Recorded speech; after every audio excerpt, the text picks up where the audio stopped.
नमस्कार साथियों, एक बार फिर आपका सरस्वती कोचिंग क्लासेस तोशिना की ऑनलाइन क्लास में हार्दिक अभिनंदन एवं स्वागत। मैं प्रदीप शर्मा आपके बीच उपस्थित हूं संस्कृत विषय को लेकर। पिछली कक्षाओं में हमने संज्ञा प्रकरण, जिसके माध्यम से उच्चारण स्थान, प्रत्याहार निर्माण, संज्ञा परिभाषा सूत्र, प्रयत्न ये पढ़े। उसके बाद वाच्य परिवर्तनम, घटिका दर्शनम, उपसर्ग आदि हमने पढ़े हैं। आज की कक्षा में हम टेस्ट सीरीज के नाम से क्लास ले रहे हैं, प्रश्न पत्र। अर्थात आज हम करेंगे जो भी हमने क्लासें ली है, जिनका भी हमने अध्ययन किया है, जिन टॉपिकों का, उन टॉपिकों पे प्रश्न बनाए गए हैं। आपको उनके उत्तर देने हैं और आप उनके उत्तर कमेंट बॉक्स में प्रश्न संख्या लगाकर उसके सामने उसका उत्तर दे सकते हैं। आपके मोबाइल स्क्रीन पे हमारे श्यामपट पे लिखे गए प्रश्न आपके मोबाइल स्क्रीन पे होंगे। आपको उनके उत्तर आपके मोबाइल में जाके कमेंट बॉक्स में जाकर उनके उत्तर देना है। तो हम अभ्यास करेंगे पिछली कक्षाओं का, इसलिए हमने जो भी टॉपिक पढ़े हैं उनका। तो पहला प्रश्न आपके मोबाइल स्क्रीन पे है, आपको ध्यान से पढ़ना है, ध्यान पूर्वक देखना है, समझना है और उसके बाद आप खुद का आकलन करना है कि हम कितने प्रोग्रेस पे हैं, हमने इतने दिनों में क्या सीखा है। तो पहला प्रश्न आपके मोबाइल स्क्रीन पे है, संस्कृत व्याकरणे, संस्कृत वैयाकरणे, संस्कृत व्याकरणे इत संज्ञकस्य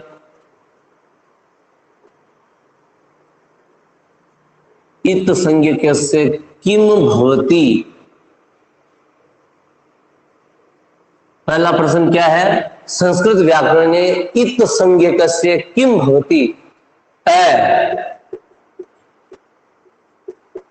आगमः, ब आदेशः, स ऑप्शन में आपके सामने है लोपः और द में है वृद्धि ही। तो दोस्तों आपको ये प्रश्न ध्यान से पढ़ना है। संस्कृत व्याकरणे इत संज्ञकस्य किम भवति। संस्कृत व्याकरण में इत संज्ञक शब्द का क्या होता है? आगम होता है तो अ भरना है, आदेश होता है तो ब भरना है, लोप होता है तो स और वृद्धि होती है तो ब भरना है। जल्दी से अपना उत्तर कमेंट बॉक्स में लिखिए। संस्कृत व्याकरण में इत संज्ञकस्य किम भवति। संस्कृत व्याकरण में इत संज्ञक शब्द का क्या होता है? तो आगम पहला है। अगर आपको सूत्र याद है, इस संज्ञा करने वाले सूत्र मैंने आपको 6 बताए थे। और उसके बाद जिसकी दोस्तों इत संज्ञा होती है उसका क्या होता है? आगम होता है, आदेश होता है, वृद्धि होती है, लोप होता है। इत संज्ञकस्य किम भवति। इस संज्ञक शब्द का क्या होता है? तो इसका सही उत्तर है, एक सूत्र है, तस्य तस्य तो लोपः, अर्थात तस्य इत लोपः। जिसकी इत संज्ञा होती है उसका उसका लोप होना निश्चित हो जाता है। तो जिसकी, अगर आपने स ऑप्शन भरा है तो आपका एकदम सही है, क्योंकि तस्य तो लोप ये कहता है जिसकी इत संज्ञा हो जाती है, चाहे वो किसी भी सूत्र से हुई हो, उसकी इत संज्ञा होने के बाद उस वर्ण का लोप हो जाता है, उस वर्ण का लोप हो जाता है। तो तस्य तो लोप है, अर्थात संस्कृत व्याकरण इस संज्ञकस्य किम भवति, इस संज्ञकस्य लोपः भवति। इस संज्ञा का क्या होता है दोस्तों? लोप हो जाता है। तो दूसरा प्रश्न, और दूसरे प्रश्न को लिखने से पहले आप सभी साथियों को स्वतंत्रता दिवस की हार्दिक शुभकामनाएं। और आप ऐसे ही पढ़ते रहिए और मुस्कुराते रहिए। तो लो दूसरा प्रश्न आपके मोबाइल स्क्रीन पे, यन वर्णानाम यन वर्णानाम उच्चारणे, यन वर्णानाम उच्चारणे बाह्य प्रयत्न, बाह्य प्रयत्न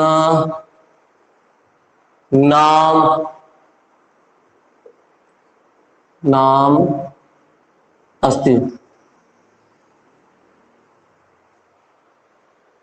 बाह्य प्रयत्नस्य, बाह्य प्रयत्न का यन वर्णानाम उच्चारणे बाह्य प्रयत्नस्य नाम अस्ति। यह आपके सामने प्रश्न है। यन वर्णानाम, यन प्रत्याहार में आने वाले जितने भी वर्ण हो उनका बाह्य प्रयत्न से नाम अस्ति है। अस्ति यानी है, उसके बाह्य प्रयत्न का नाम है। अब आपके सामने ऑप्शन है, 4 ऑप्शन दिए जा रहे हैं। अल्प प्राणः, महाप्राणः,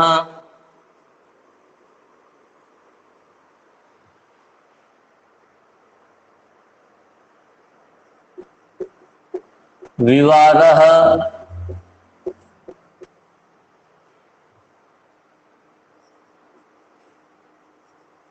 श्वासः।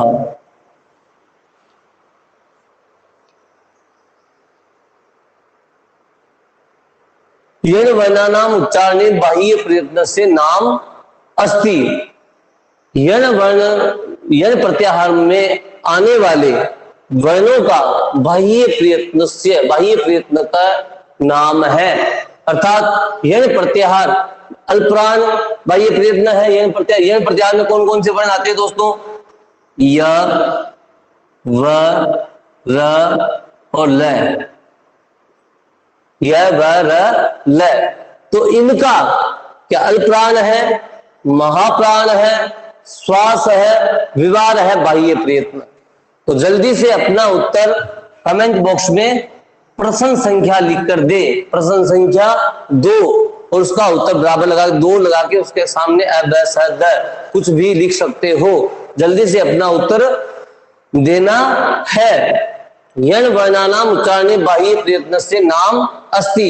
यन प्रत्याहार में आने वाले जो वर्ण है उनका बाह्य प्रयत्न है। आपको एक सूत्र लिखाया हुआ है,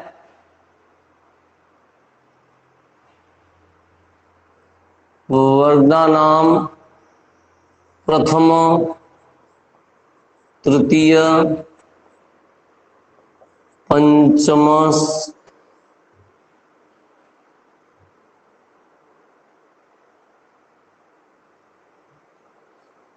यनस्,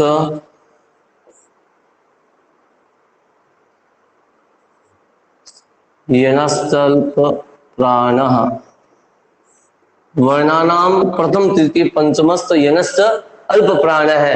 यानी प्रत्येक वर्ग का पहला, तीसरा और पांचवा वर्ण, पहला, तीसरा और पांचवा वर्ण और यण प्रत्याहार का कोई भी वर्ण हो उसका बाह्य प्रयत्न अल्प प्राण होता है। क्या होता है दोस्तों?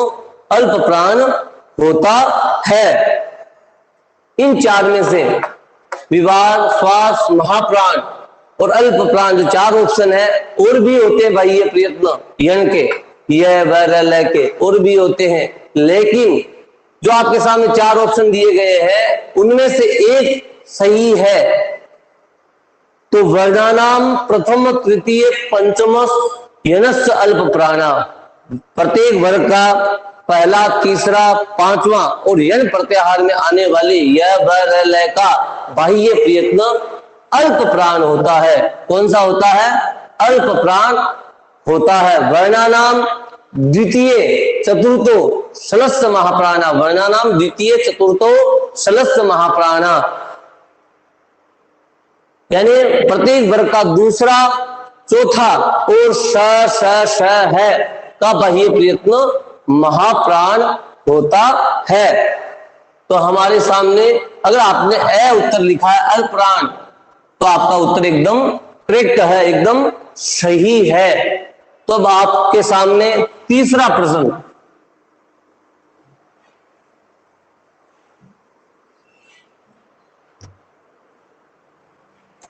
तीसरा प्रश्न क्या दोस्तों, कर्णः अस्ति, कर्ण अस्ति, कर्ण है। सबसे पहले मैं आपको बता दूं कि कर्ण किसे कहते हैं।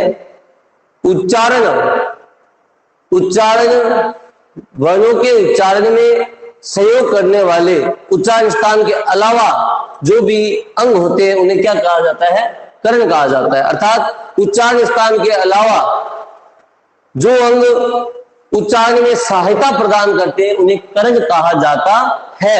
तो कर्ण अस्ति, कर्ण है।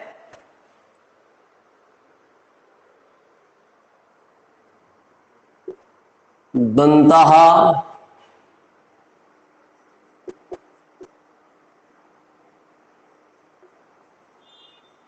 तालुः,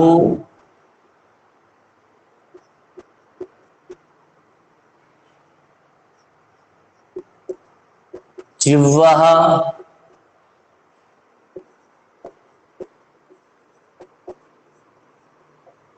कोपी नास्ति, कोपी नास्ति। कर्ण है, आपके सामने प्रश्न है तीसरा, कर्णः अस्ति, कर्ण है। अब आपके परीक्षा हॉल में पेपर में ये प्रश्न है तो आप क्या करोगे, जल्दी से उत्तर कमेंट बॉक्स में दे। दंतः, तालुः, जिह्वा, कोपी नास्ति, यानी दांत है कर्ण, या तालु है, या जिह्वा है, या इनमें से कोई नहीं है। जल्दी से अपना उत्तर कमेंट बॉक्स में लिखे। कर्ण अस्ति, कर्ण है। तो सबसे पहले देखना है कि दांत उच्चारण स्थान है या नहीं। कर्ण होते हैं उच्चारण स्थान के अलावा। तो दांत आता है क्या, कोई नाम कंठा, इचु ऐसा नाम तालु, तालु आता है, इचु ऐसा नाम तालु। तो ये उत्तर हमारा नहीं है। इचु ऐसा नाम तालु, ऋतु सा नाम मूर्धा, ऋतु सा नाम दंता। तो दांत भी उच्चारण स्थान में आते हैं तो ये भी नहीं है। ऋतु सा नाम दंता, उपद्मानीय नाम ओष्टो, यम गणना नाम नासिका, यम गणना नाम नासिका, जिह्वा मूलस्य जिह्वा मूलम, जिह्वा मूल्यस्य जिह्वा मूलम। क्या जिह्वा उच्चारण स्थान है?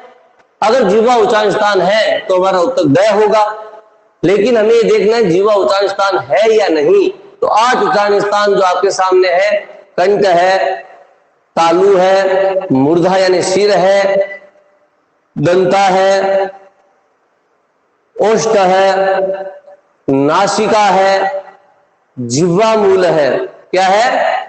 जिह्वा मूल है। लेकिन जिह्वा है वो कर्ण होती है। क्या होती है? जिह्वा का अग्र भाग होता है वो उच्चारण स्थान कहलाता है, लेकिन जो जिह्वा होती है, जीभ होती है, वो कर्ण है। तो हमारा उत्तर सही क्या होगा?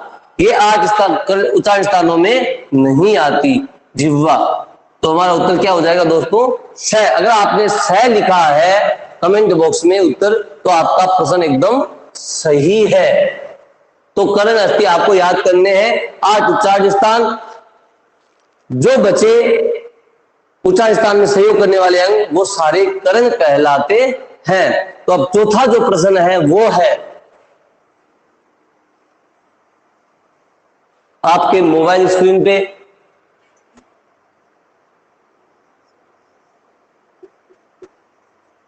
घी संघक, घी संज्ञक शब्दोस्ति, घी संज्ञक शब्द है। प्रश्न क्या है? घी संज्ञक शब्दोस्ति। सबसे पहले आपको अगर ये याद है कि घी संज्ञा करने वाला सूत्र कौन सा है, तो आपको उत्तर देने में कोई भी कठिनाई नहीं आएगी। घी संज्ञक शब्दों अस्ति, घी संज्ञक शब्दों अस्ति, घी संज्ञक शब्द है। अगर इसको हम ऐसे करें घी संज्ञक शब्द है, या इसको ऐसे लिख लें कि घी संज्ञक शब्दों नास्ति। एक बार वो कर लेते हैं, घी संज्ञक शब्दों नास्ति। घी संज्ञक शब्दों नास्ति, आपको ध्यान से पढ़ना है। घी संज्ञक शब्दों नास्ति, घी संज्ञक शब्द नहीं है।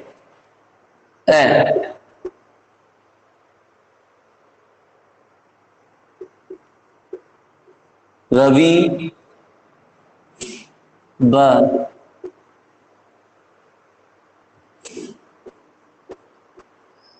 गुरु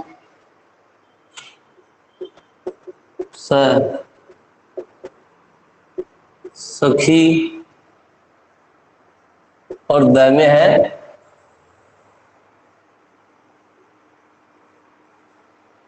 कवि। घी संज्ञक शब्दों नास्ति। चौथा प्रश्न है, घी संज्ञक शब्द नास्ति नहीं है। रवि, गुरु, सखी, कवि, इनमें से घी संज्ञक शब्द नहीं है। कौन सा है जो घी संज्ञक शब्द नहीं है? तो आपका उत्तर कमेंट बॉक्स में जरूर लिखें। तो सबसे पहले हमें ये याद होना चाहिए कि घी संज्ञा सूत्र कौन सा सूत्र है जो घी संज्ञा करता है। तो सूत्र है, अपने संज्ञा सूत्र परिभाषा में पढ़ा भी है, और मैं वीडियो के डिस्क्रिप्शन में सारे लिंक दे दूंगा कि संज्ञा सूत्र परिभाषा के लिए आपको ये वीडियो देखना है और उच्चारण स्थान के लिए ये वीडियो देखना है। सारे लिंक आपको डिस्क्रिप्शन में मिल जाएंगे, डिस्क्रिप्शन में जाके आप वहां से वीडियो देख सकते हो। तो आपको घी संज्ञक शब्दों नास्ति, सबसे पहले घी संज्ञा करने वाला सूत्र याद होना चाहिए, जो है शेषो घ्य सखी। शेषो घ्य सखी सूत्र कौन सा है? शेषो घ्य सखी, शेषो घ्य सखी, अर्थात इसका अर्थ क्या हो जाएगा? शेष, शेषः घी असखी, शेषो घ्य सखी, शेष घी असखी, यानी हस्व इकारांत और उकारांत, हस्व इकारांत और हस्व उकारांत शब्द घी संज्ञक होते हैं।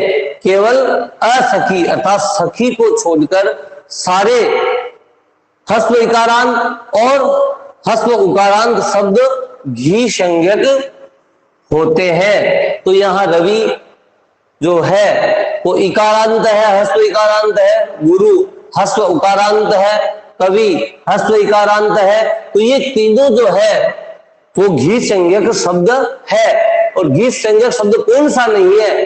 तो शेषो घी असखी, अर्थात जो सखी शब्द है वो उसकी घी संज्ञा नहीं होती। शेषो घी सखी, सूत्र का अर्थ यह है कि हस्व इकारांत और हस्व उकारांत शब्द घी संज्ञक होते हैं सखी शब्द को छोड़कर।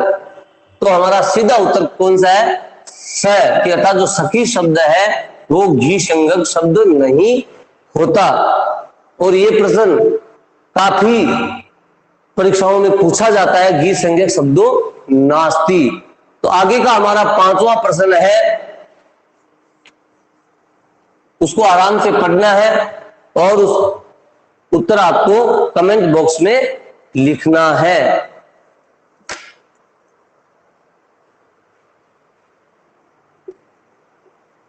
लघु सिद्धांत, लघु सिद्धांत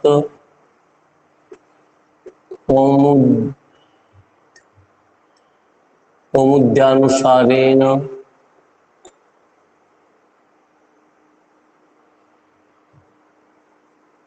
आभ्यंतर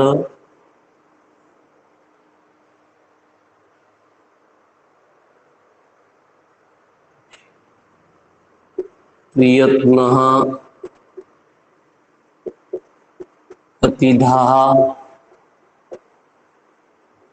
भवति। लघु सिद्धांत कौमुद्यानुसारेण अभ्यंतर प्रयत्नः प्रतिधा भवति।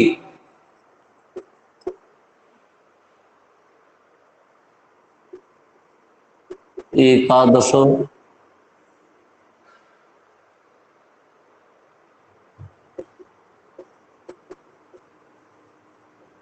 द्वादश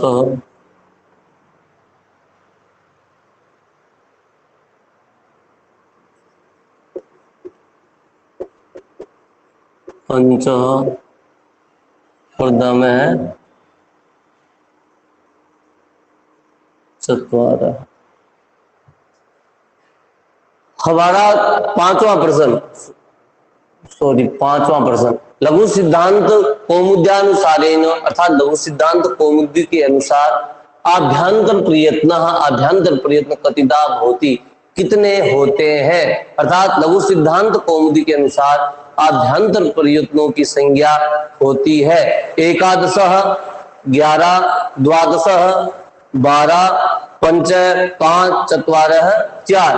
क्या लघु सिद्धांत कौमुदी जिसके रचनाकार वरदराज है, कौन है, आचार्य वरदराज के अनुसार आभ्यंतर प्रयत्न कितने हैं। ऐसे भी लिखा जा सकता है आचार्य वरदराजानुसारेण आभ्यंतर, यही प्रश्न आचार्य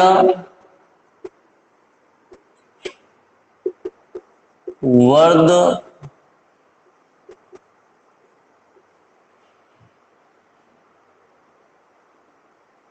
आचार्य वरदराजानुसारेण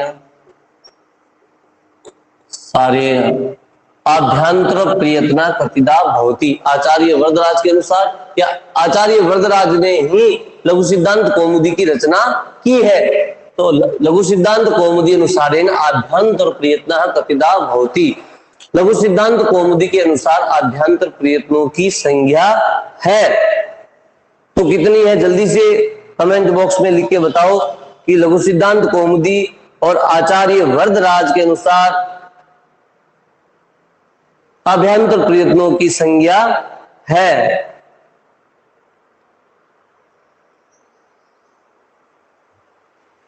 एक 11 है, 12 है, पंच है, 5 है या 4 है, आपका उत्तर कमेंट बॉक्स में लिखो। तो सबसे पहले एकादश आभ्यंतर प्रयत्न कितने होते हैं, सामान्य रूप से कितने होते हैं, 11 होते हैं, नहीं, आभ्यंतर 11 होते हैं बाह्य प्रयत्न। क्या होते हैं, बाह्य प्रयत्न। अगर लघु सिद्धांत कौमुदी अनुसार बाह्य प्रयत्न आता तो आपका ऑप्शन एकदम सही होता, लेकिन यही ध्यान रखना है 11 जो है एकादश है वो बाह्य प्रयत्न है, द्वादश न तो बाह्य प्रयत्न है ना आभ्यंतर प्रयत्न है, तो ये भी नहीं है। पंच 5 और चत्वार 4, इनमें समस्या आ सकती है आपके। आभ्यंतर प्रयत्न 5 सामान्य रूप से भी होते हैं और आचार्य वरदराज के अनुसार कितने होते हैं दोस्तों, 5 होते हैं। कितने होते हैं, तो हमारा उत्तर सही कौन सा है, स। लेकिन अगर यही प्रश्न यह न देकर यहां पर इन दोनों का नाम नहीं देकर कुछ और ही दे दिया जाए,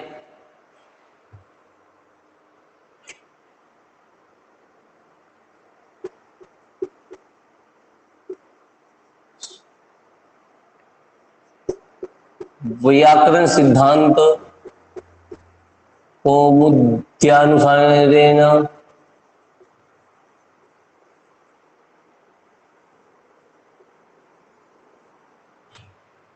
व्याकरण सिद्धांत कौमुद्यानुसारेण या भट्टोजी दीक्षित आचार्य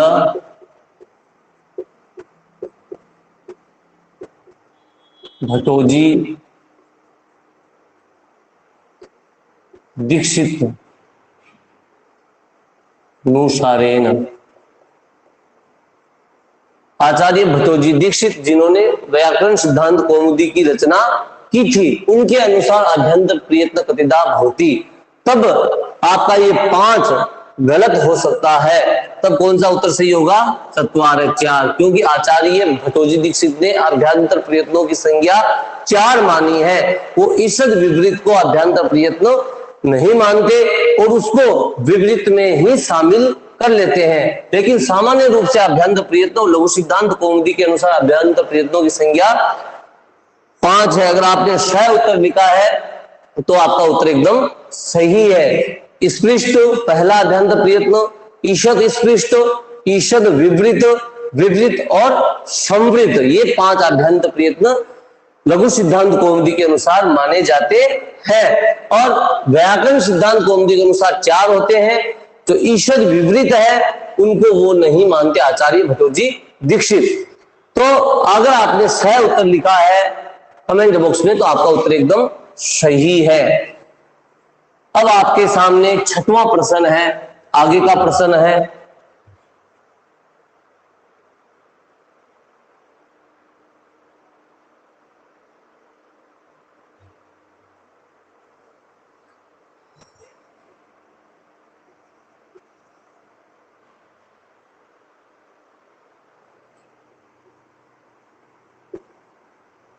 तमप प्रत्ययो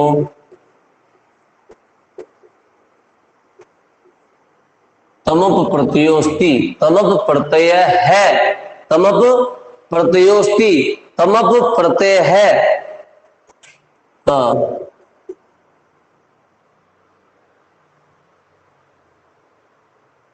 भूसंज्ञक, भूसंज्ञक ब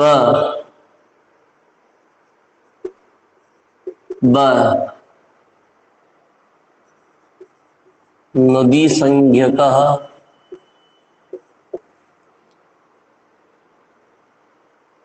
स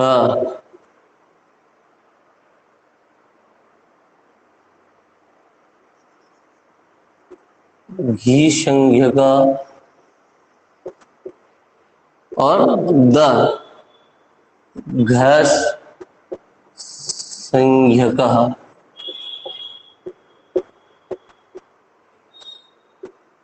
कि तमप जो प्रत्यय है वह है तमप प्रत्यय घी संज्ञक है या घू संज्ञक है या नदी संज्ञक है या फिर घ संज्ञक है। तमप प्रत्यय कौन सी संज्ञा तमप प्रत्यय की, जिन शब्दों के पीछे तमप प्रत्यय लगते हैं उस तमप प्रत्यांत शब्द की कौन सी संज्ञा होती है? घी संज्ञा, नदी संज्ञा, भू संज्ञा या घ संज्ञा? तो जल्दी से अपना उत्तर कमेंट बॉक्स में लिखकर भेजें। तमप प्रत्यय अस्ति, तमप प्रत्यय है। हाँ, तमप प्रत्यय कौन सा है? घ संज्ञक होता है। तरप तमपौ घ, एक सूत्र आता है, तरप तमपौ घ, तरप तमपौ घ है, तरप तमपौ घ। तरप और तमप प्रत्यय होते हैं, तरप और तमप जो प्रत्यय होते हैं वो दोस्तों घ संज्ञक होते हैं। क्या होते हैं? घ संज्ञक होते हैं। तो यहाँ तमप प्रत्यय अस्ति, तमप प्रत्यय है घ संज्ञक। अगर आपने उत्तर कमेंट बॉक्स में उत्तर में द लिखा है तो आपका उत्तर एकदम सही है, आपका उत्तर एकदम सही है और आप सही दिशा में जा रहे हैं। तो ये हमारा प्रश्न था। अब हमारा 7वां जो प्रश्न है वो आपके मोबाइल स्क्रीन पे है।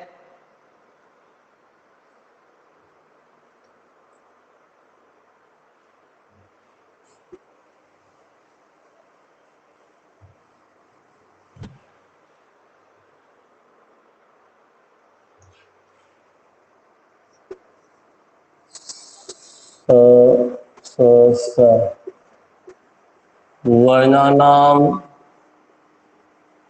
कृते प्रत्याहारो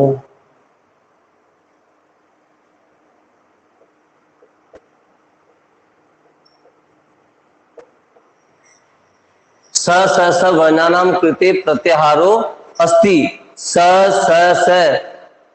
वर्णानाम कृते प्रत्याहारो अस्ति।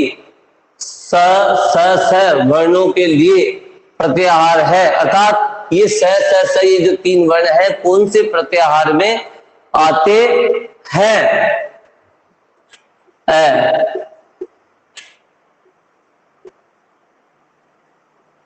जस प्रत्याहार,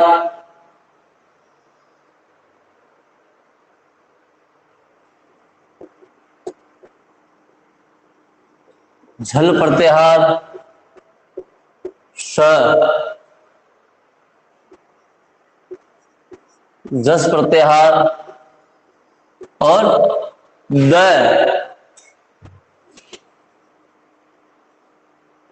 झस प्रत्याहार। तो दोस्तों जल्दी से बताओ कि जो ये स वर्णानाम कृते प्रत्याहारो अस्ति, कौन से प्रत्याहार में ये वर्ण आते हैं? झस प्रत्याहार में आते हैं, झल प्रत्याहार में आते हैं, जस प्रत्याहार में आते हैं, झस प्रत्याहार में आते हैं। तो आपको अगर माहेश्वर सूत्र याद है तो आप तुरंत ये बता दोगे कि ये वर्ण कौन से प्रत्याहार में आते हैं, कौन से प्रत्याहार में आते हैं। स र ये कौन से प्रत्याहार के अंतर्गत आने वाले वर्ण है? तो सबसे पहले हमें क्या देखना है? जस प्रत्याहार में वर्ण देखना है। जस प्रत्याहार के जो भी वर्ण है उनको देख लो। जस प्रत्याहार में जो वर्ण आते हैं वह है झ, भ, य, घ, ढ, ध, श, ज, ब, ग, ड, द, स। तो ये जस प्रत्याहार में आने वाले वर्ण है। जस प्रत्याहार में ज, ब, ग, ड, द, स यानी वर्ग का प्रत्येक वर्ग का तीसरा वर्ण। और झस प्रत्याहार में झ से लेकर स तक आने वाले हैं वो है झ, भ, घ, ढ, ध। झ, भ, घ, ढ और ध। जस प्रत्याहार के अगर हम लिखते हैं, आपके सामने लिख के देख लेते हैं। ये जस प्रत्याहार है, ये जस प्रत्याहार है, ये झल प्रत्याहार है और ये जस प्रत्याहार है। आप वहां पर रब में काम कर सकते हो। तो आपको सबसे पहले जस प्रत्याहार में आने वाले वर्ण लिखने हैं। तो वो वर्ण है झ, भ, घ, ध, ध,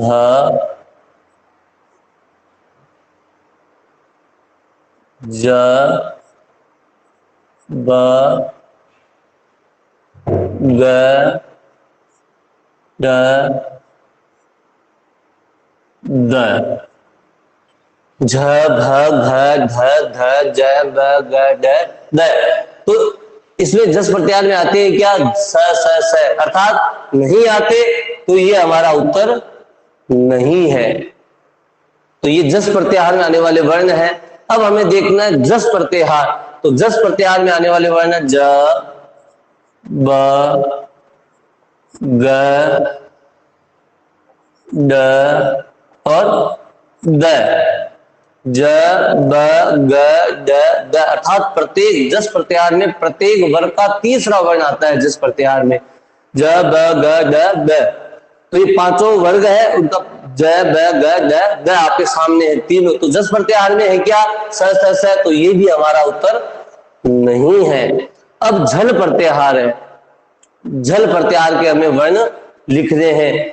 तो झल प्रत्याहार में यहां से शुरू होंगे झ, भ, घ, ड, ध, ज, ब, ग, ड, द। ये तो आएंगे ही आएंगे। इसके अलावा इसके आगे लिखता हूं मैं झ से लेकर वहां तक तो है ही है, द तक तो। और इसके आगे जो वर्ण और आते हैं वो लिखता हूं ख, ह, छ, थ, थ, ख, फ, छ, ठ, थ, च, ट, त, प, श, श,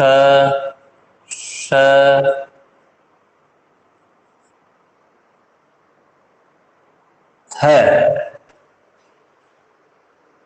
तो झ, भ, घ, ध, ध, ज, ब, ग, ड, द, ख, फ, छ, ठ, थ, च, ट, त, प, श है। अर्थात झल प्रत्याहार में ये वर्ण आते। तो हमारा उत्तर सही क्या हो जाएगा दोस्तों? ब सही हो जाएगा। क्या हो जाएगा? ब सही हो जाएगा। तो आपको उत्तर में क्या लिखना है, कमेंट बॉक्स में अगर आपने ब लिखा है तो आपका एकदम उत्तर सही है। अब झस प्रत्याहार में भी आप प्रैक्टिस कर सकते हो, देख सकते हो कौन कौन से वर्ण आते हैं। तो झस प्रत्याहार में झ, ध, घ, ढ, ध, झस प्रत्याहार में आते हैं झ, भ, घ, ढ, ध, बस ये 5 वर्ण आते हैं झस प्रत्याहार में। ये ऊपर वाले वर्ण आते हैं 5 इस प्रत्याहार में। तो हमारा हमने देख लिया ये तीनों नहीं है और यही उत्तर आपने यहाँ मिल गया। जल प्रत्याहार हमने लिखे, जल प्रत्याहार में आने वाले वर्णों को यहाँ लिखा, रप में लिखा, तो हमारा उत्तर एकदम सही करेक्ट हो गया कि यह ब ही उत्तर होगा। क्योंकि स कौन से प्रत्याहार में आते हैं, झल प्रत्याहार में आते हैं। अगर आपने ब उत्तर लिखा है तो आपका एकदम सही उत्तर है। अब हम आगे का प्रश्न हल करते हैं।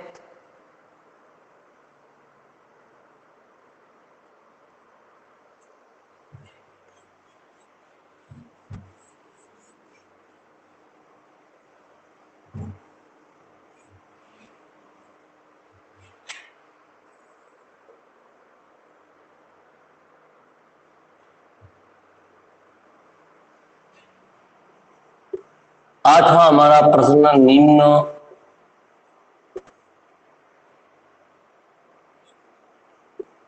लिखितेषु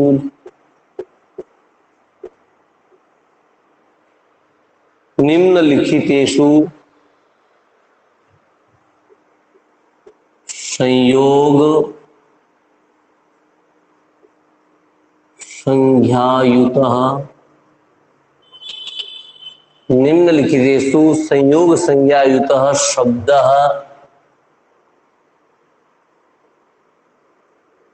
वर्तते। निम्नलिखितेषु संयोग संज्ञायुतः शब्दः वर्तते।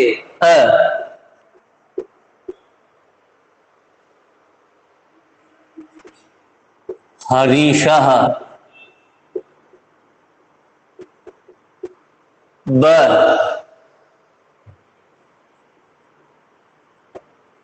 अम्बुदः, श,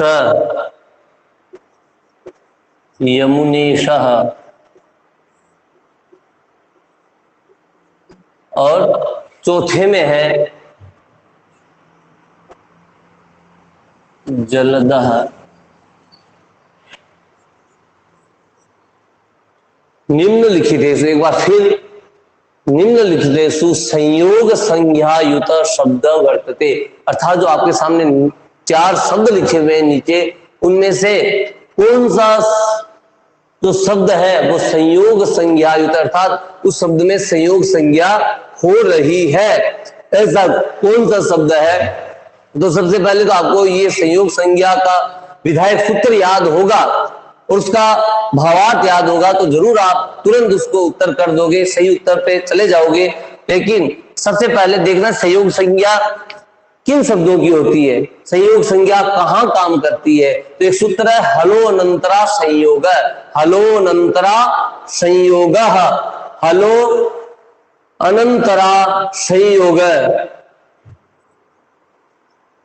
हलो तराह संयोग। सूत्र क्या है, हलो अनंतरा संयोग।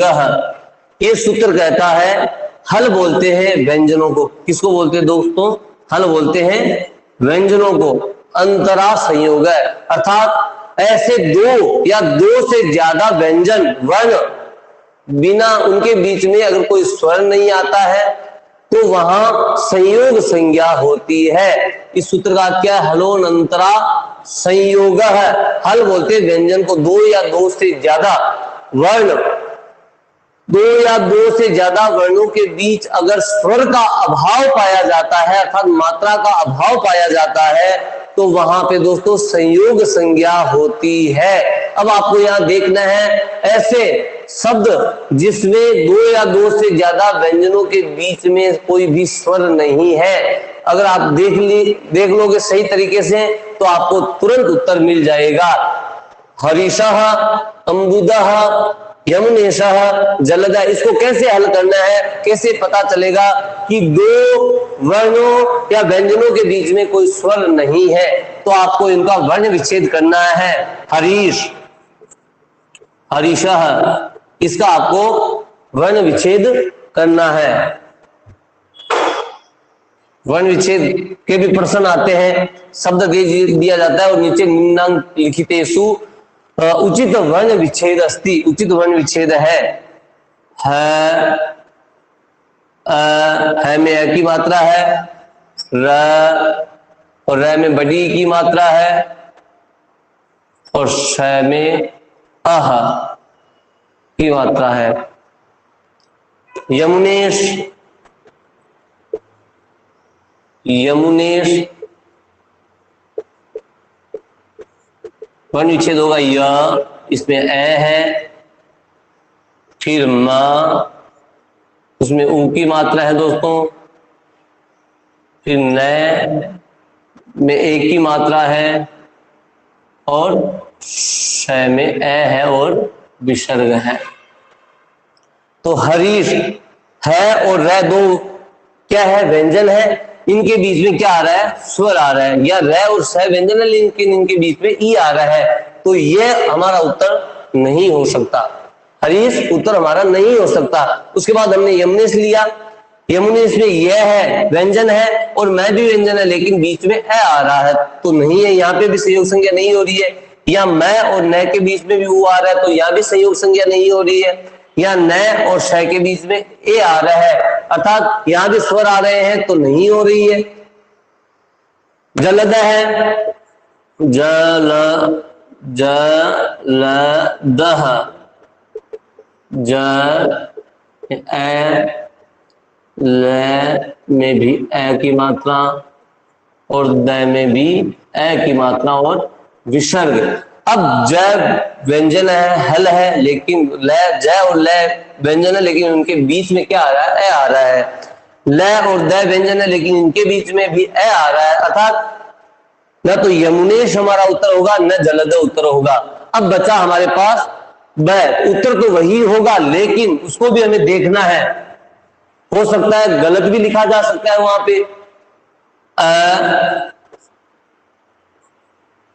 धन मैं में कोई मात्रा नहीं है, ब उ द और ए के विसर्ग, ए बाद में व्यंजन है और ब व्यंजन है, अर्थात इन दोनों के बीच में कोई भी स्वर नहीं है। मैं और ब के बीच में ध्यान से देखना दोस्तों, मैं और ब के बीच में दो व्यंजन वर्ण है, इनके बीच में कोई भी स्वर नहीं है, तो यहां पर संयोग संज्ञा हो रही है। अब संयोग संज्ञा किनके बीच हो रही है, मैं और ब के बीच संयोग संज्ञा हो रही है, तो हमारा उत्तर क्या सही हो जाएगा, ब। अगर आपने ब लिखा है कमेंट बॉक्स में उत्तर में, तो आपका उत्तर एकदम सही है।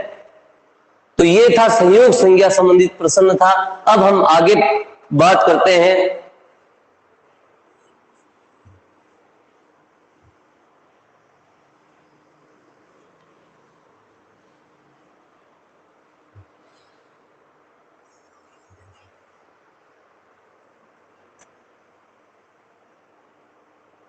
हमारा जो अगला प्रश्न है वह है पलायते।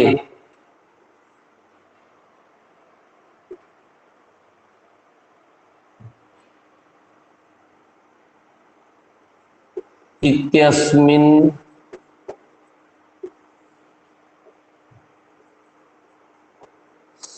शब्दे उपसर्गो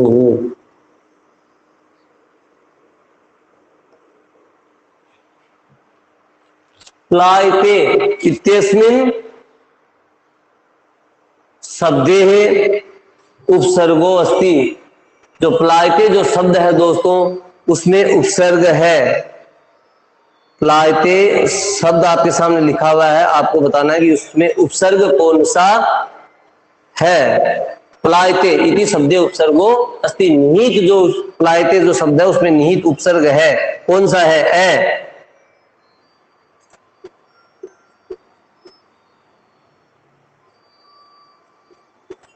ब,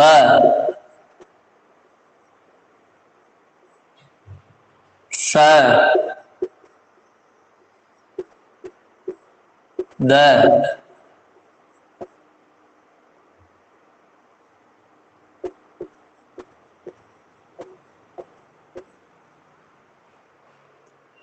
प्लायते इत्यस्मिन् शब्दे उपसर्गो अस्ति। आपको जल्दी से अपना उत्तर कमेंट बॉक्स में लिखना है, कमेंट बॉक्स में लिखना है। ये प्रश्न संख्या 9, प्रश्न संख्या 9 का उत्तर जल्दी से आपको कमेंट बॉक्स में लिखना है। प्लायते इत्यस्मिन् शब्दे उपसर्गो अस्ति। प्लायते इस शब्द में उपसर्ग है।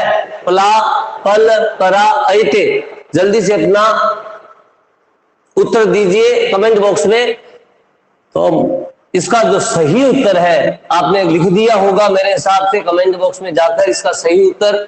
फिर भी मैं आपको एक बार बता देता हूं, इसका जो सही उत्तर है, अगर आपने ये लिखा है या फिर आपने ये लिखा है या फिर आपने ये लिखा है तो आपके उत्तर गलत हो जाएंगे।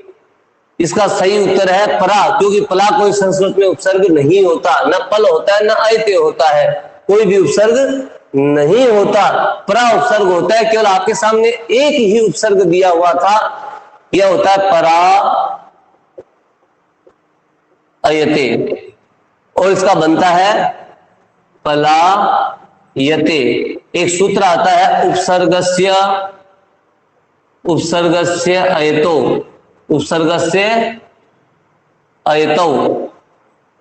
वो कहता है अगर अयत धातु के आगे अगर कोई उपसर्ग लगा हुआ है, उसमें ल है, तो उस ल का मैं ल कर देता हूं। क्या कर देता हूं? ल कर देता हूं। अगर अयत धातु से आगे कोई उपसर्ग है और उसमें र है, तो उस र का मैं ल कर देता हूं। तो परा उपसर्ग है, अयत धातु से आगे लगा हुआ है और उसमें र विद्यमान है, तो उस र का इस सूत्र से उपसर्ग से अयतो सूत्र से ल हो जाता है और क्या बन जाता है दोस्तों? प्लायते। ये प्रश्न भी पिछली 2018 की सेकंड ग्रेड में आया हुआ है। प्लायते इत्यस्मिन् शब्दे उपसर्गो अस्ति। प्लायते इस शब्द में उपसर्ग है। पला, पल, अयते, परा। तो हमें ध्यान से देखना है, न कि सीधे इस पे टिक कर दे। पला है, पला प्लस अयते, प्लायते बन जाता है। नहीं, आपका उत्तर गलत हो सकता है, हो जाए, हो सकता है क्या होएगा, लेकिन आपको ये ध्यान से देखना है कि हमारे सामने केवल 22 उपसर्ग आपको याद करने हैं। तो ये परा जो उपसर्ग है, एक ऑप्शन में उपसर्ग दिया हुआ आपको केवल परा उपसर्ग, तो ये इसका उत्तर सही होगा। इसका सूत्र उपसर्ग से अयतो। आगे हम 10वां प्रश्न लिखते हैं और उसको हल करते हैं।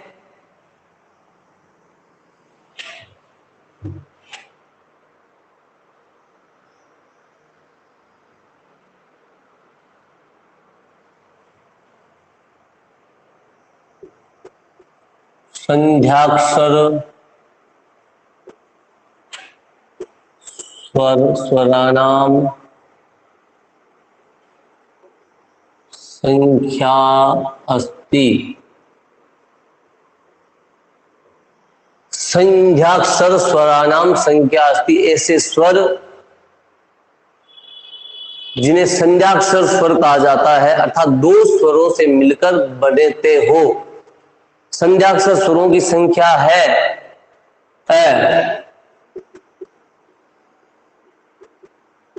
अष्ट, 10,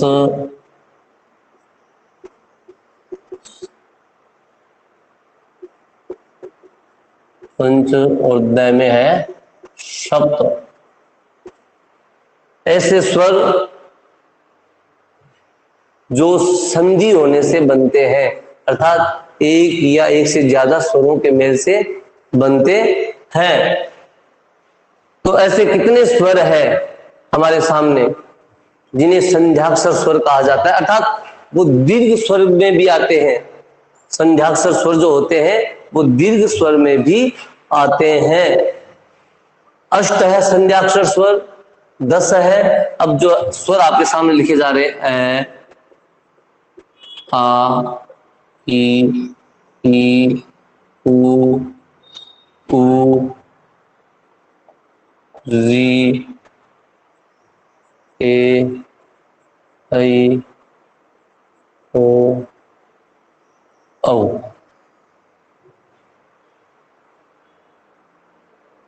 ये मुख्य रूप से हमारे जो स्वर है ए आ ई उ री और री को एक बार और लिख देते हैं और री भी माना जाता है, री और री का दीर्घ रूप। ए आ ई उ री री ए ऐ ओ औ। इनमें से संज्ञाक्षर स्वर आपको ढूंढना है, जैसे आ ई उ री ए ऐ ओ और औ। 1 2 3 4 5 6 7 और 8 संज्ञाक्षर स्वर हो गए। कैसे? अ प्लस ए बराबर आ बनता है, ई प्लस ई बराबर बड़ी ई बनती है, उ प्लस उ बराबर बड़ा उ, री प्लस री बराबर बड़ी री बनती है, ए प्लस ई बराबर ए बनता है, ए प्लस उ बराबर ओ बनता है, और ए ऐ बनता है, ए ओ औ बनता है। तो ये जो संधि से यानी संधि करने से जब स्वर हमारे सामने निकलते हैं, संधि करने पर सामने आते हैं, वो सब संज्ञाक्षर स्वर कहलाते हैं। तो हमारा उत्तर क्या सही है? 8 अष्ट। अगर आपने 8 लिखा है, अष्ट लिखा है, तो आपका उत्तर एकदम सही है दोस्तों। अब हमारा जो अगला जो प्रश्न है वो है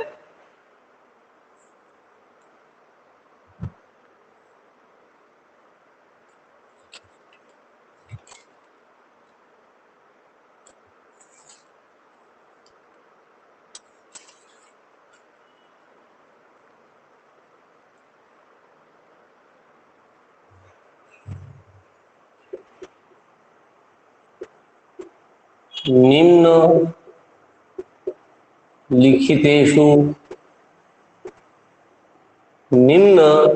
लिखितेषु पद संज्ञक शब्द अस्ति। पद संज्ञक शब्द अस्ति। निम्नलिखित शब्दों में से पद संज्ञक शब्द है। निम्नलिखित शब्देषु पद संज्ञक शब्दो अस्ति। हरि ब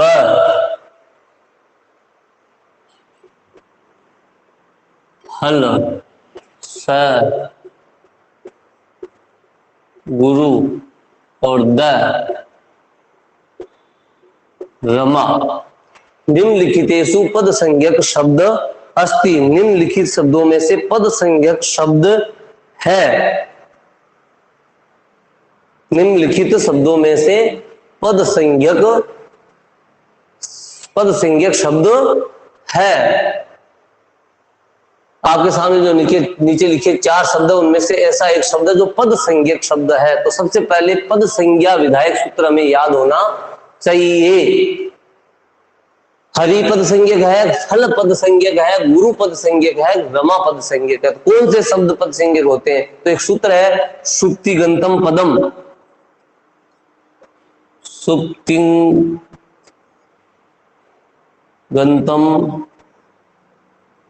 पदम, सुप्तिंगंतम पदम अर्थात सुप तिंग अंतम पदम। जिन शब्दों के पीछे सुप होते हैं, सुप जो होते हैं 21, तिंग पढ़ते होते हैं 18।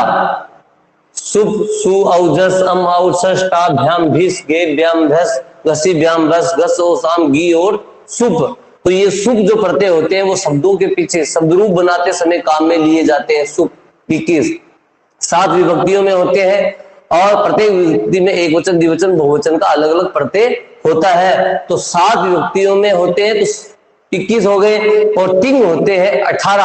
आत्मनेपदी और प्रश्नपदी धातुओं में दोनों काम में आते हैं। तो तिंग 18 और शुक्र हो गए 21। ये परते जिनके पीछे लगे होते हैं उन्हें क्या कहा जाता है? पद कहा जाता है। उनकी क्या होती है दोस्तों? पद संज्ञा होती है। तो अब ये जो हरि, आपके सामने जो शब्द है फल, ये शब्द है गुरु और रमा, इनमें से सुप प्रत्यय किन के पीछे लगा हुआ है? किस शब्द के पीछे लगा हुआ है? जिस शब्द के पीछे सुप प्रत्यय लगा हुआ है, जो एक शब्द रूप है इनमें से, वही पद संज्ञक शब्द है। तो हरि, क्या इसमें सुप प्रत्यय लगा हुआ है? फल, क्या इसमें सुप प्रत्यय लगा हुआ है? गुरु, क्या इसमें सुप प्रत्यय लगा हुआ है? क्योंकि सुप शब्दों के पीछे और तिंग धातुओं के पीछे लगता है। यह आपके सामने शब्द दिए हुए हैं। तो हरि के पीछे नहीं लगा हुआ है। अगर हरि के पीछे लगा होता तो हरि ही, हरि, हरयः, प्रथमा विभक्ति में ये बनते हैं, हरि ही, हरि, हरय। लेकिन ये जो हरि शब्द है, सामान्य जो शब्द, मुख्य शब्द है, फल नहीं लगा हुआ होता तो ये होता फलम, फले, फलानी, जो प्रथमा विभक्ति में बनता है, एक वचन, द्विवचन और बहुवचन। गुरु, इसमें भी नहीं लगा हुआ है। अगर लगता तो गुरु,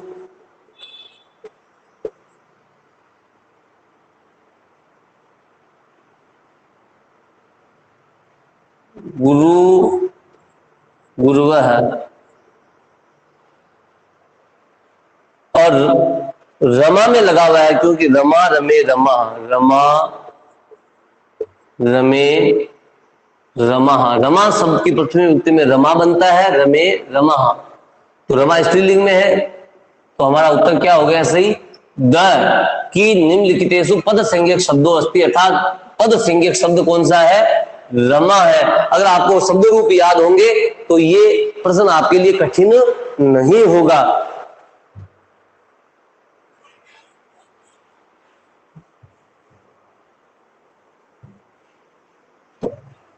अब आपके सामने है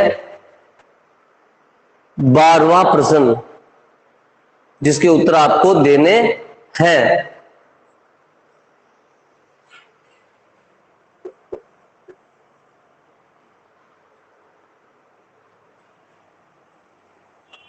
वर्णानाम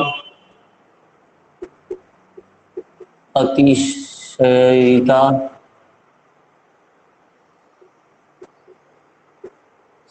सन्निधि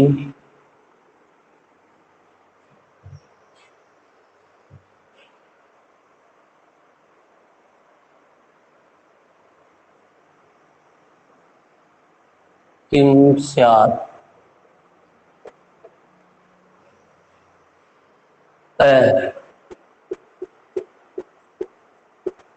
संहिता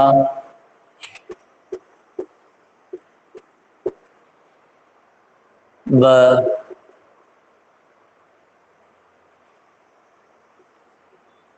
पद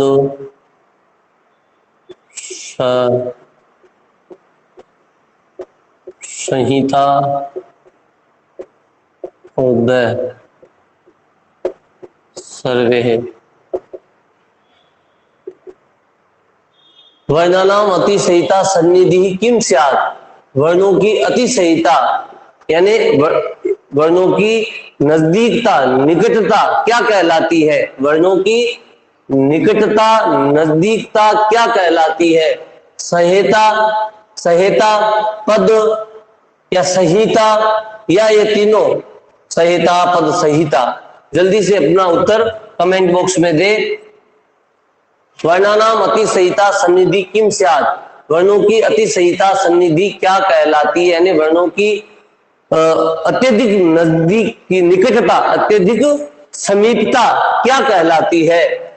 संहिता कहलाती है, या पद कहलाती है, या संहिता कहलाती है, या सर्वे, ये तीनों कहलाती है। जल्दी से अपना उत्तर कमेंट बॉक्स में दे।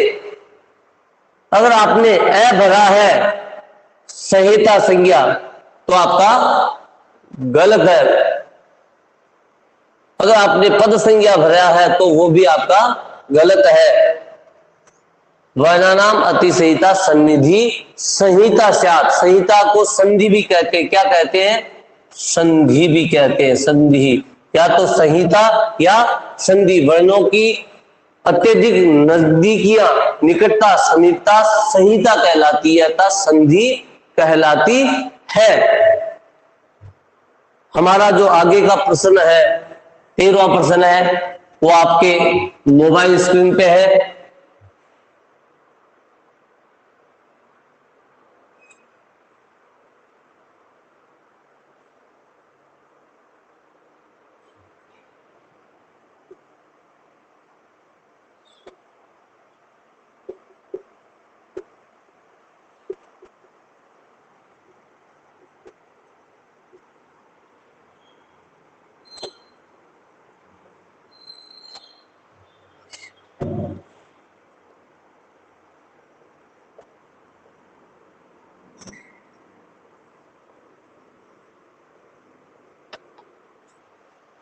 स्वरानाम व्यंजनानाम च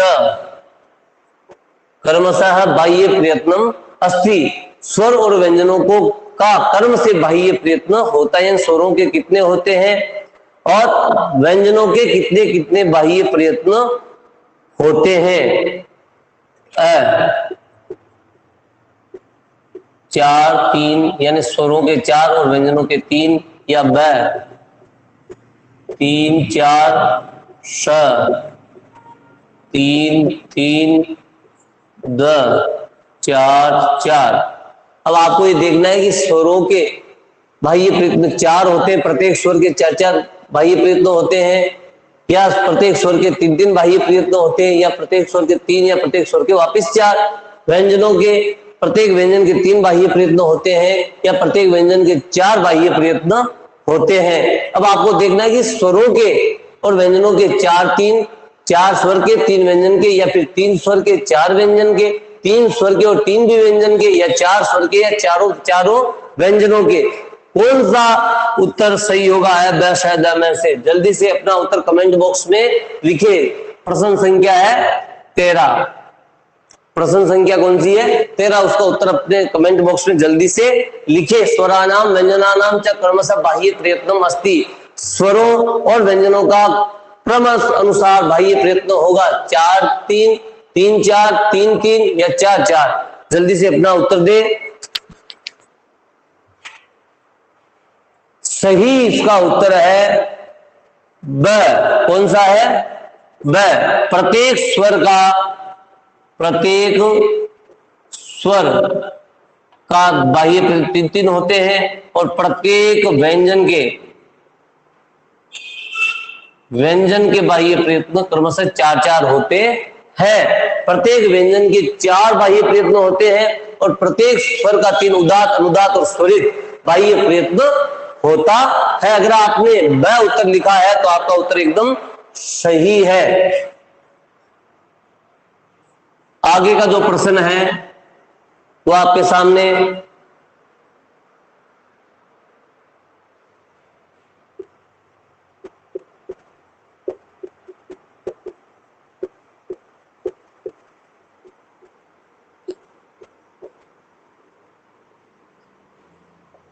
मां वर्ण से उच्चारण स्थानम अस्ति। मैं वर्ण का उच्चारण स्थान है। मां वर्ण से उच्चारण स्थानम अस्ति।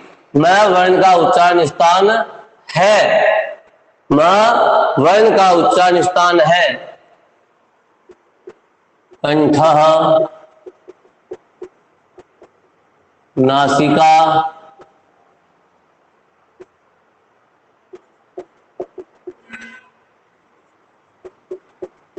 ओष्ठ,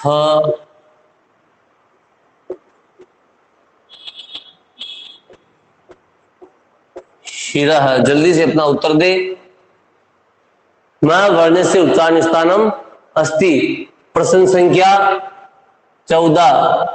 मैं वर्ण से उच्चारण स्थानम अस्ति। मैं वर्ण का उच्चारण स्थान है। मैं वर्ण का उच्चारण स्थान कंठ है, नासिका है, ओष्ठ है या शिर है? कंठ है, नासिका है, ओष्ठ है या शिर है? शिर है। में से क्या है? अगर ये स्थिति आ गई आपके सामने, मां वर्ण से उच्चारण स्थानम किम, उच्चारण स्थानम अस्ति, उच्चारण स्थान है क्या है? कंठ, नासिका, ओष्ठ और शिर, अगर ऐसी स्थिति आपके सामने है तो इसका उच्चारण स्थान दोस्तों नासिका से होगा। इसका उच्चारण स्थान सही उत्तर क्या है? ब। लेकिन अगर नासिका नहीं है, वहां पे नासिका नहीं है, यहाँ पे तालु लिखा हुआ है, अगर मान लो उत्तर ब सही है आपका, नासिका अगर आपने लिखा है तो सही है। अगर ऐसी स्थिति है कंठ, तालु, ओष्ठ और शिर तो उसका उच्चारण स्थान किससे होता है? फिर उत्तर हो जाएगा ओष्ठ, क्योंकि कंठ, तालु, सिर और ओष्ठ में से मैं का उच्चारण स्थान क्या है? ओष्ठ। मैं का उच्चारण स्थान ओष्ठ भी है और नासिका भी है। अगर नासिका और ओष्ठ अलग अलग ऑप्शन में लिखे हो, नासिका और ओष्ठ अलग अलग ऑप्शन में लिखे हो तो सबसे पहले हमें नासिका ही सही मानना है। अगर नासिका नहीं है तो आपको ओष्ठ उत्तर सही होगा। अगर यह तालु नहीं होकर हमने जो पहले लिखा था वह नासिका लिखा जाए, नासिका, तो इसका उत्तर स नहीं ब ही सही होगा।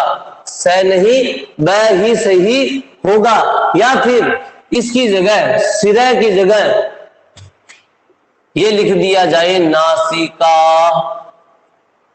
नासिका ओष्ठ, नासिका ओष्ठ है।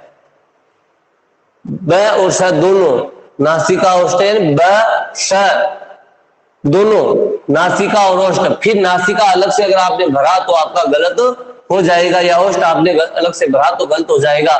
फिर आपका उत्तर क्या हो जाएगा? सही ब हो जाएगा। ऐसी स्थिति का आपको ध्यान रखना है, प्रश्न को ध्यान से पढ़ना है। और अब आपके सामने अंतिम प्रश्न है, इसका उत्तर आपको देना है। प्रश्न संख्या 15।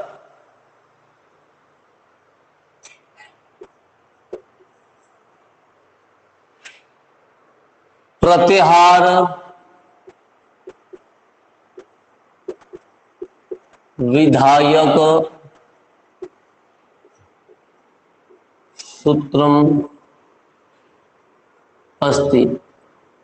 दोस्तों अभी प्रतिवाच्य के और घटिका दर्शनम के प्रश्न आए नहीं है, तो हम ऐसे करते हैं 5 प्रश्नों की संख्या और बढ़ा देते हैं अभ्यास करने के लिए। 20 प्रश्न रखेंगे जिनके उत्तर आपको देने हैं, और जल्दी जल्दी करते हैं। प्रत्याहार विधायक सूत्रम अस्ति, प्रत्याहार विधायक सूत्र है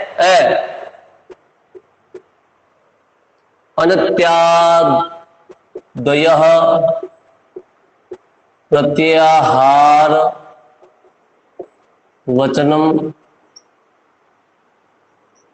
ब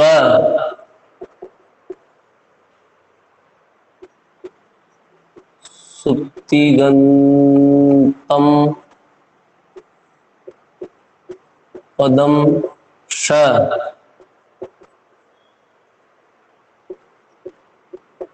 आदि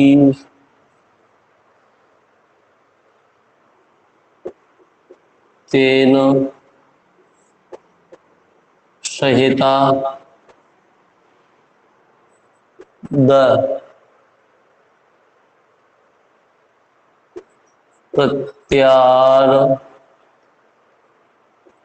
प्रत्याद्वीयन्ते प्रत्याहारम। अनत्यादयः प्रत्याहार वचनम सुप्तिगंतम पदम आदिरंतेन सहेता प्रत्याद्वीयन्ते प्रत्याहारम। ये 4 सूत्र आपके सामने लिखे हुए हैं, आपको ढूंढना है प्रत्याहार विधायक सूत्रम।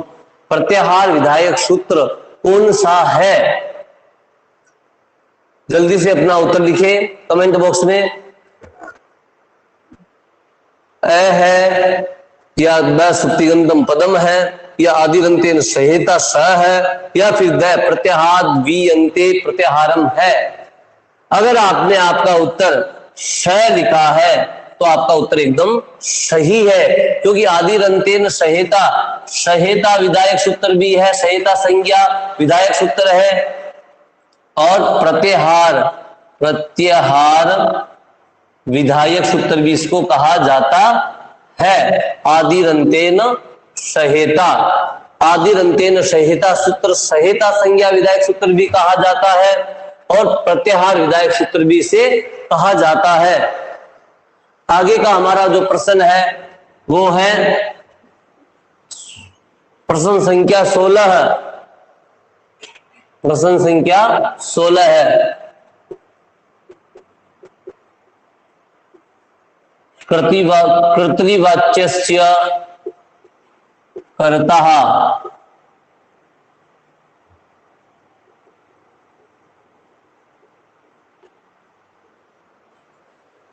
कर्तृवाच्य से कर्ता भवति, कर्तृवाच्य का कर्ता होता है।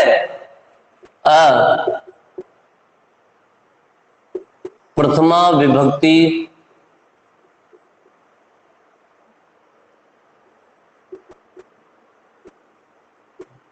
द्वितीया विभक्ति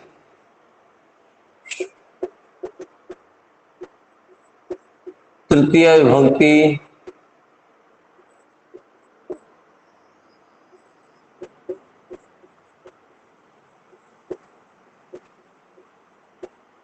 कोऽपि नास्ति। यानी कर्तृवाच्य का जो कर्ता होता है, कर्तृवाच्य वाक्य में कर्ता होता है प्रथमा विभक्ति में या द्वितीय विभक्ति में या तृतीय विभक्ति में या इनमें से कोई नहीं। कर्तृवाच्य का कर्ता कौन सी विभक्ति का होता है दोस्तों? जल्दी से अपना उत्तर कमेंट बॉक्स में दे। कर्तृवाच्य का कर्ता कौन सी विभक्ति का होता है? कर्तृवाच्य से कर्ता भवति, अर्थात कर्तृवाच्य का जो कर्ता है वह दोस्तों कौन सी विभक्ति का होता है? तृतीया, द्वितीया या फिर प्रथमा विभक्ति का। तो अगर आपने आपका उत्तर सही भरा है, जैसे रामः पाठम पठति, राम पाठ पढ़ता है, तो यहां जो कर्ता है वो कर्तृवाच्य का है अर्थात प्रथमा विभक्ति का है। तो कर्तृवाच्य का कर्ता दोस्तों कौन सी विभक्ति का होता है? प्रथमा विभक्ति का होता है। अगर आपने भरा है तो आपका उत्तर एकदम सही है। अब आपकी मोबाइल की स्क्रीन पे 17वां प्रश्न जिसको आपको हल करना है।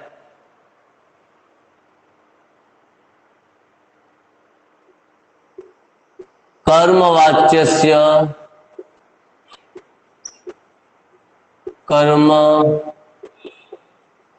अस्ति,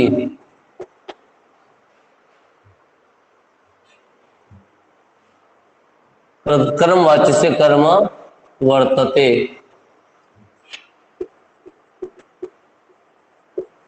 कर्तानुसारेण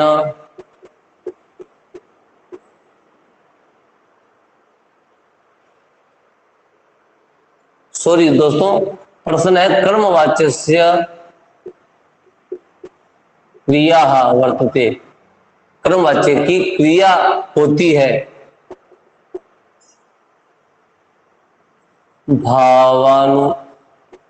भावानुसारेण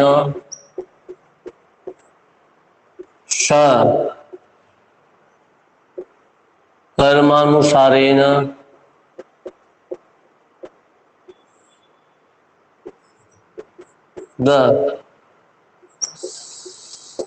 सर्वे। कर्मवाच्य की जो क्रिया है वह वाक्य में होती है, लगती है। कर्तानुसार कर्ता के अनुसार, यानी कहने का तात्पर्य यह है कि कर्मवाच्य का जो क्रिया है वह क्या कर्ता के अनुसार लगती है। कर्ता जिस वचन लिंग और पुरुष का होता है, क्रिया भी कर्मवाच्य की उसी लिंग और पुरुष वचन की होती है। या फिर भावानुसार भाव के अनुसार लगती है, अर्थात क्रिया क्रिया के अनुसार ही लगती है। या फिर कर्मानुसार कर्म के अनुसार लगती है। या फिर सर्वे तीनों कर्ता भाव कर्म, जिस हिसाब से हम देखा जाए तो तीनों भी हो सकते हैं। क्या सर्वे, अगर सर्वे नहीं है तो दय हमारा अपने आप गलत हो जाएगा, क्योंकि क्रिया किसी एक के आधार पर लगती है, या तो कर्ता के आधार पर लगेगी या भाव के आधार पर या कर्म के अनुसार पर। अब जो कर्म वाच्य है उसकी क्रिया किसके आधार पर लगती है? कर्ता के अनुसार। कर्ता के अनुसार क्रिया लगती है कर्तृवाच्य में, तो ये उत्तर गलत हो गया। कर्ता के अनुसार क्रिया कहां लगती है? कर्तृवाच्य में। भावानुसार भाव के अनुसार क्रिया लगती है भाववाच्य में, कर्ता के अनुसार कर्तृवाच्य में, भाव के अनुसार भाववाच्य में, और कर्म अनुसार कर्मवाच्य में लगती है, कर्मवाच्य में। तो हमारा उत्तर सही क्या हो गया हमारे दोस्तों? स। अगर आपने स भरा है, कर्मवाच्य कर्मवाच्य क्रिया वर्तते, कर्मवाच्यस्य क्रिया वर्तते, कर्मवाच्य की क्रिया होती है, कर्मानुसारेण कर्म के अनुसार लगती है।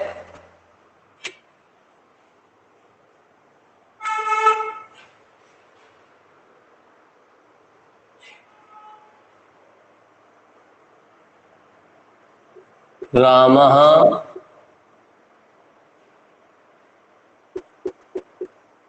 विद्यालयं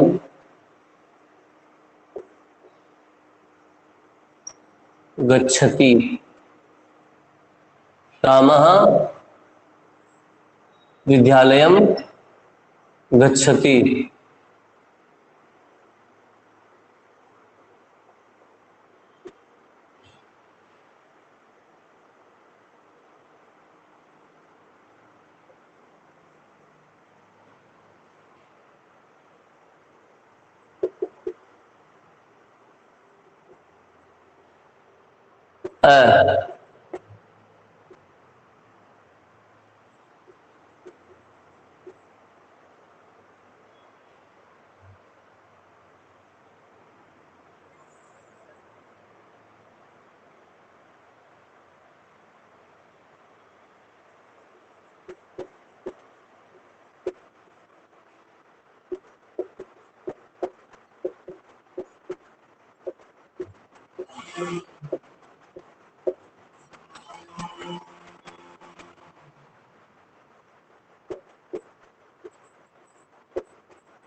रामः खाली जगह विद्यालय में गच्छति, नो एयम। घटिका में लिखा हुआ है। प्रश्न संख्या कौन सी है दोस्तों? 18। कौन सी है? सायं नववादने, प्रातः नववादने, नववादने, अपराह्न नववादने। अब आपको उत्तर कमेंट बॉक्स में लिखना है कि इस खाली जगह में कौन सा आएगा। ए आएगा, ब आएगा, श आएगा, द वाला आएगा। राम सायं नववादने विद्यालय जाता है, नो एम लिखा हुआ है। क्या आएगा? राम प्रातः नववादने विद्यालय में गच्छति, या सीधा लिखा हुआ है नववादने, क्या अपराह्न नववादने लिखा हुआ है? क्या लिखा हुआ है? A M. तो इसका सही उत्तर कौन सा होगा? जल्दी से बताओ कमेंट बॉक्स में। हाँ, इसका सही उत्तर होगा ब प्रातः नववादने, क्योंकि ये सुबह के 9 बजे में एम लिखा हुआ है, तो सुबह के 9 है, प्रातः राम प्रातः नववादने विद्यालयम गच्छति। अगर आपने ब भरा है तो आपका उत्तर एकदम सही है।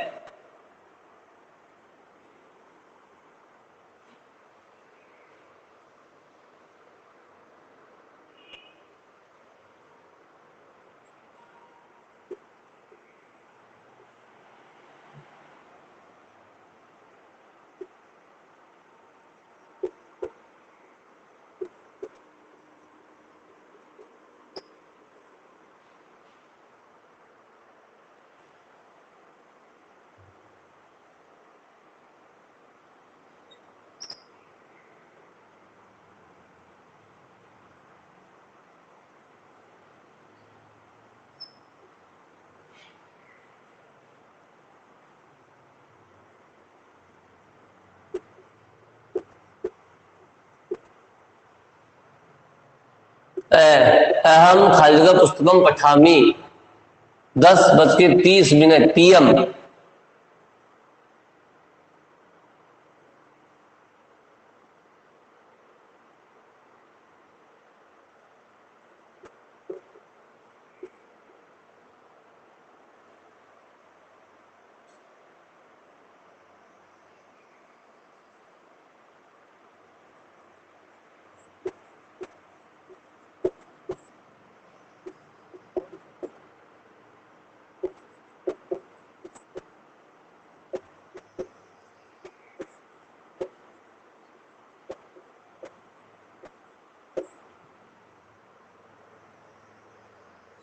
सायं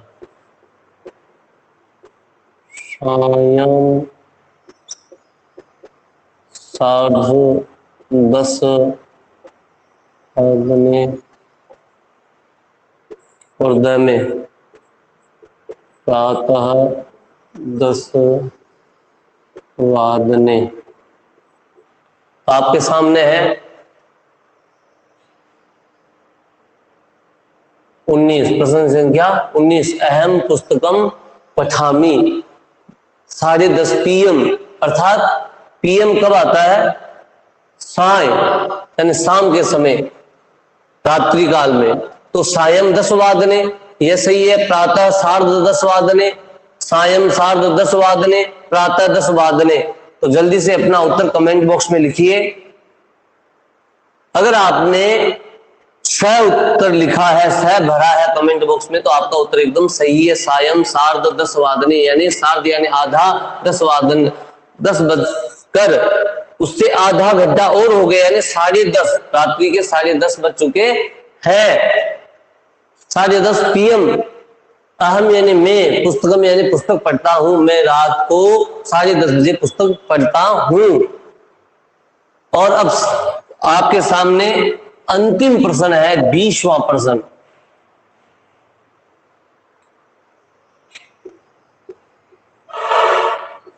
संस्कृत व्याकरणे कति वाच्यानि सन्ति? है 4 ब 2 स 3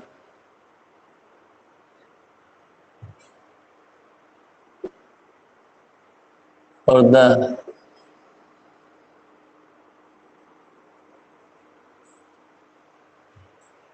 चत्वार 4 वाच्य है, 2 वाच्य है, 3 वाच्य है, 5 वाच्य है। संस्कृत व्याकरण में कितने वाच्य है? आपका ये अंतिम प्रश्न है, आपको देखना है सही उत्तर कौन सा है।